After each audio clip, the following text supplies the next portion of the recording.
Hello, beautiful bride. This is Adina here from South Africa. And today I have a very special guest on my channel. It's Isabella from Costa Rica. Costa Rica. She is heading up our homegrown ministry, and I would love for you and I would encourage you to please go over there. She's doing wonderful work Yes, please. uh, for mothers, for children. Please, please, please go there. I'll share the link in the post. And just a little bit of information about Isabella. Isabella has a restored marriage. She has four beautiful daughters, and she just recently moved to a new town. Yes. And she's so blessed. And we're going to talk a little bit about her last praise report in Love at Last. So, Isabella, welcome to my channel. And how are you doing today? Thank you so much, my dear. I'm here sitting from cold Costa Rica today. It's so weird when it's hot here and it's cold there by you. It's very weird. Yeah, it's weird because I used to live on the Atlantic side of Costa Rica, near the coast. Yeah, And now I'm living near near Panama, and it's really cold here. So it has been an amazing and strange change for all of us, but we're getting used to the cold. but full of blessings. If I understand correctly from your praise report, it's been such a blessing in your life, and that's part of what you also shared in your praise report and what I want to ask you about. But first of all, I just want to get to the subject of spiritual leader. Mm-hmm. And because you have a restored marriage and you have your husband, your earthly husband at home, how do you apply the principle of having a spiritual leader at home? Well, yeah, at the beginning, it was hard because I have always been close to my heavenly husband, but until I came to the ministry, I really understood the deep relationship that he wanted to have with me. But before that, I always prayed. I have always read the Bible. I have read the Bible a lot of times through all the Bible. So I always pray with my kids. That's something that was a very usual thing in my house. And then I came to the ministry and I understood that my husband was my spiritual leader. I said, whoa, but he doesn't even like the Bible at that stage. He didn't like anything. And even though he was part of our praying life, he like didn't get that much involved because he was raised in a religious way. So Yeah, when you are raised like that, they believe that just by doing certain things, you are connected to God, but they don't believe in the Lord as we do. It's like a distant God. So I started my restoration journey, that was one of the things that I had to let go because I was a Pharisee, like most of us here. And I used to believe that if he didn't take the role as the leader, I was supposed to do it because otherwise my kids will be in danger. So, in my Pharisee mind, my children were going to be lost if I didn't do something. So, when I came to the ministry and I understood that he was a spiritual leader, it was a struggle for me, a struggle of maybe, I think it was like 8 months or something. But one day I just prayed and said, Lord, I'm gonna let this go. You make me married to this dude and he doesn't want to do anything about you. So that's you. I'm gonna keep reading my Bible when he's not watching. I'm gonna keep praying. And when we were restored, actually the day before we were restored, I remember he was crying because he got all these struggles with his motorcycle and his job. And he just called to me into the bathroom and he told me, I wish I could have the faith that you have. I wish that God will listen to me as he listens to you. And I said, well, that's not something that I accomplish from a day to the other. It takes a while. That's why I told him it takes a while, but start reading your Bible, start praying, start saying what comes out of your mind. So when we got restored, I remember he told me, well, I'm going to start studying the Bible because I want what you have. yeah, And I said, okay. So I let him go. And it was an amazing process because when I just took myself out of the equation, I just let everything go and I didn't mention anything, he started reading the Bible by himself and looking for Bible plans and watching YouTube videos and all these things. And then he learned about the beauties of having faith. And at the beginning, he always gave me the hard eye when he saw me tithing. He didn't like my tithing situation. But after like 6 months, he decided that he wanted to tithe as well. Mm. So he started tithing.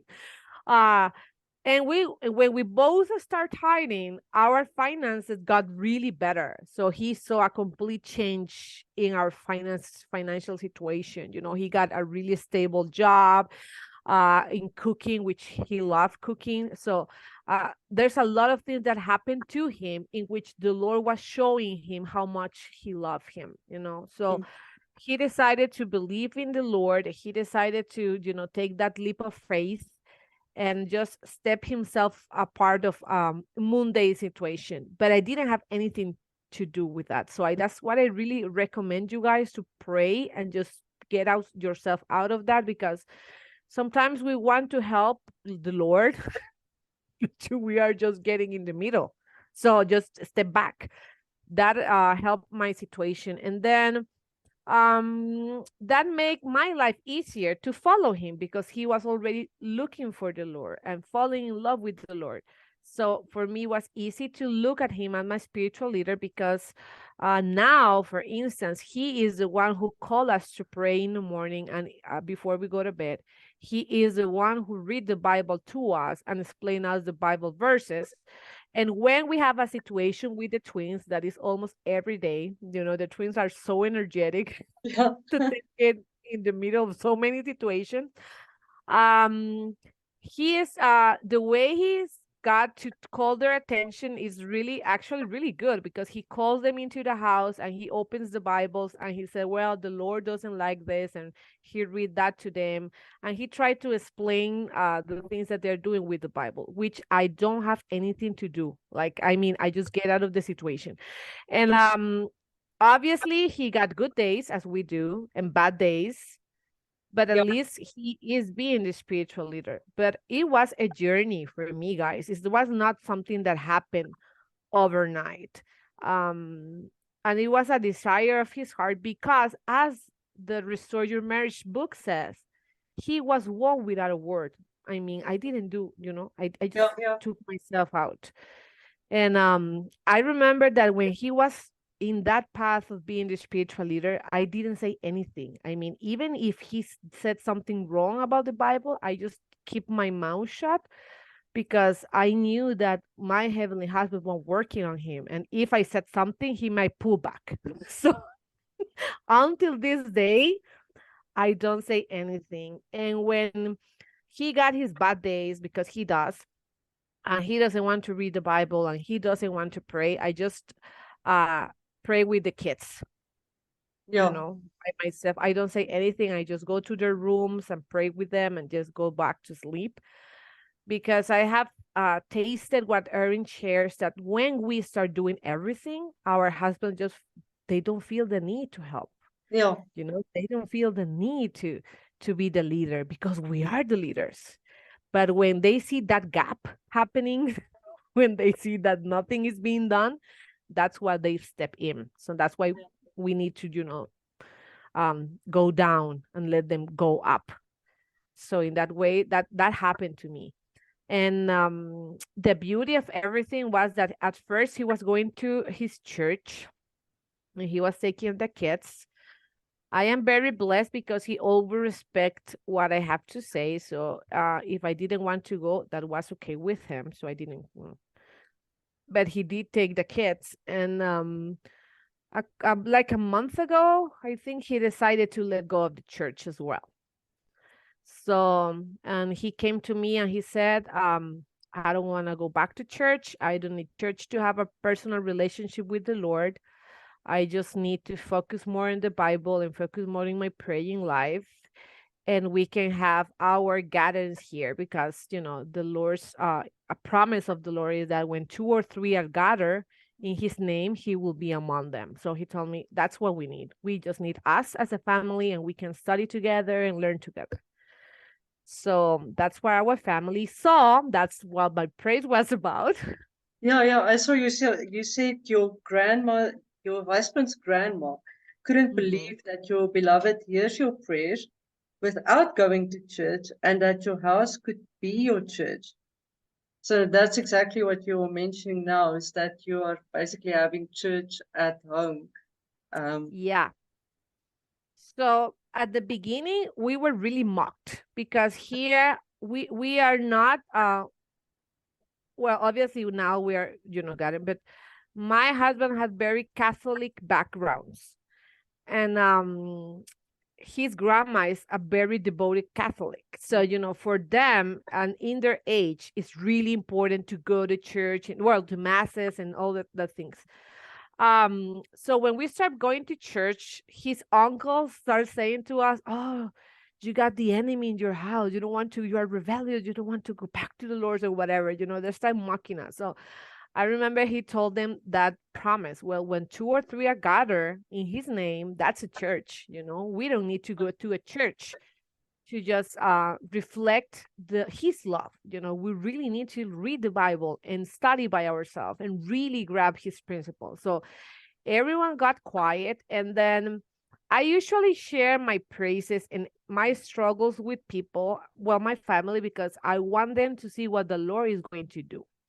So I remember when we got the struggle of the uniforms, uh, with Bethia and with the twins, and we got I share with the grandma. Oh, mama, that's how we call them here. Mama, I don't know, um how are we gonna buy that amount of uniforms? I mean, there's a lot of uniforms. And I said, I'm gonna pray about it. And she said, are you gonna pray in your house? And I said, yeah, I pray in my house every day in the bathroom, whatever I have time to. I just pray. And she told me, okay, that's interesting. And that's what she said. And then a couple of days later, we received all the uniforms and all the blessings that I shared in our prayer report. And she was, wow, the Lord really listened to you. And I said, yes, he listened to you as well. And then she was feeling a little bit depressed. And then I told her, well, I just read a prayer report from one of my coworkers, and it was the prayer report of Atara when she was sharing about her healing promises. So I remember I took the healing promises and translated to her, yeah, and I prayed with her. And I said, wow, I have never read that part of the Bible. And I said, yeah, we have a lot of promises about healing, and that's started to struck in her. The other thing is that even though the twins, they are really energetic, you guys, you cannot yeah. believe what having twins is. But the twins, they always pray before they eat. And they always, when they meet someone, they always say, God bless you, Jesus love you, to everyone. That calls people attention, and they know, wow, these kids really know about the Lord. And the twins, because we read the Bible to them, Yeah, when something happens, they say, well, I have to be like David when he beat Goliath. And people get like, what? And you say, yeah. And if I disobey, I will be like Jonah in the well. So you know how kids are. So no, those things shows that we are teaching our kids yeah, here. So that's the things that have been shocking to our family. And we have, we sing praises here, and we open the doors, and because we live really close, they can hear us singing, mm, and they can hear us praying. And sometimes they come to our house and we are praying, and we together in the living room, because that's where we pray and read the Bible. So sometimes they just come in the front door and they just stand there watching us praying and singing, and then they want to join in. So those are the things that we do as a family, having the church without walls. Well, the yeah, walls of my house, but yeah. those are the things that people see, and they start understanding that we are the church. It's not the building. We Yeah, are the church. And that's something that I also learned here in the ministry. We are the church, and we are open letters. So when people see our faith in practice and they see that we are applying the principles, they want that. but it will take a while. It's not like they see you one time and say, oh, that's cool. No, because, we were really mocked at the beginning and they didn't understand why we did that with the twins. Now they are part of that. They want to be a part of that. They want to understand our faith Mm. because they don't know our faith. They don't know the Lord the way we do. So each little praise that we have, the way we are treating all the old people that live nearby, because the grandma has a lot of old friends. And sometimes I feel like I'm in an old people how do you call it, a Yeah. nursery? I don't know, because they love to come to my house to hear me. And I have all these old people here, and it's really funny. But that's the way we are open letters. When they see the way you cook, the way you clean, the way you work, the way you pray, the way you teach your kids. And that's the things that impact other people's lives. So you don't need to go to church to have that. You just need to sit down and talk to your heavenly husband, Yeah. pray and read the Bible and really analyze what he's teaching Yeah. you there. And your life is going to be different. And a very important thing that I picked up, from where you shared about your restoration and how it happened and how your earthly husband became the spiritual leader and with your family and everything, is the open letter, and how what you do and how, like you said, the way you pray, the way your family prays together, and the testimony that you share through what happens in your life, Mm-hmm. that open letter, and how other people gets drawn in by not speaking, us speaking, winning without a word, also a very important thing that you mentioned, Mm-hmm. but just the reflection of the blessings that we receive and the way we live and what we do and how it draws other people. And that for me is important, from where you started with your restoration up until how you are living as a family now, and Mm-hmm. being that open letter to everyone, and how it impacts people just by seeing, without us going out and preaching and Mm-hmm. doing anything. We just have to let go and win without words and just be Yeah. a leader to other people. I understood that even more when I read that living lesson about preaching. I don't remember the name, but I will share it to you so you can share it. But I remember when I read that, I said, yeah, that's true. And, people still come to my house and say, oh my God, your children are going to get lost because you're not taking them to church, and if your husband doesn't want to go to church, you can go by yourself and take the kids. And I said, no, because he is the spiritual leader. Yeah, That's what I tell the people that tell me that, because there's been a lot of, mocking and, trying to change my mind. And I said, no, because he is the spiritual leader. He is responsible. And as the Bible said, he is my head. So he understands that everything he does wrong will fall all on us as well. yeah, And I remember when I read the Restore Your Marriage book that Erin shares that when we take our kids by ourselves to church, then our husbands stay home watching TV or playing soccer or playing video games, and they feel happy and released because they say, okay, I'm not doing it, but she's doing it. yeah, But when we stay home, they feel the pressure of, oh my God, they are not doing anything. They yeah, are not praying. They are here with me.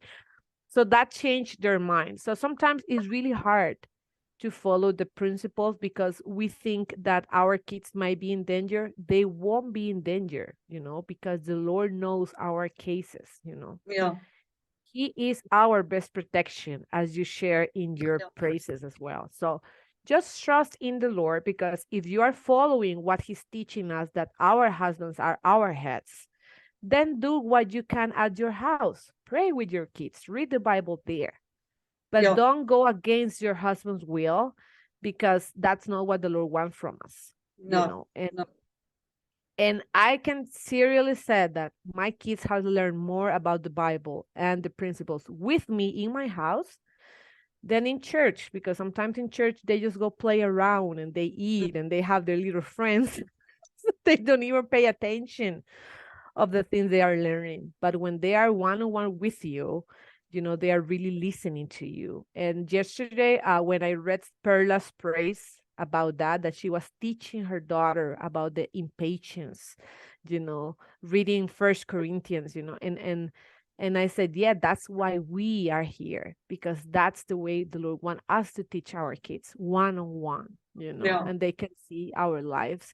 And as you said, when we as a family, it doesn't matter how your family looks like, but as a family, you just guys pray together and you read the Bible together and you try to direct your kids to their Heavenly Father. People see that, Yeah. People see that. They see that the way they behave, the way they speak, we are human. We messed up all the time. But the way we resolve our messes show people what is having the Lord in our hearts, because Yeah. we will mess up. But the way we react, that's what impacts people. So I would highly recommend you, my beautiful brides, if you have your husband homes, trust in the Lord, pray. We are warriors in prayer. And if you are living by yourself and enjoying a honeymoon, take that time to read the Bible, sing, praise. That will change your life forever, as it changed mine. I agree. And I just want to also mention that for the children, and if you want to teach the children to also, again, please go to Isabella's wonderful ministry, Please. Homegrown. There's a lot of resources for children that you can use to train your children up in the way they should go. So please, I would encourage you to go there. And then thank you, Isabella. We are running out of time, but thank you, and thank you for sharing. And it was amazing having you here and just listening to your testimonies and how you are doing it and applying the principles. So thank you for being here, and I hope you have a blessed day. Thank you for inviting me. It was really fun to come to here today. You guys keep visiting Love at Last. It changed my life to read the resources there and really live the abundant life that the Lord wants from us. Thank you very much, my sweet Adina. I really love your podcast, and this has been really amazing. And thank you very much. I hope you have an amazing day. Thank you.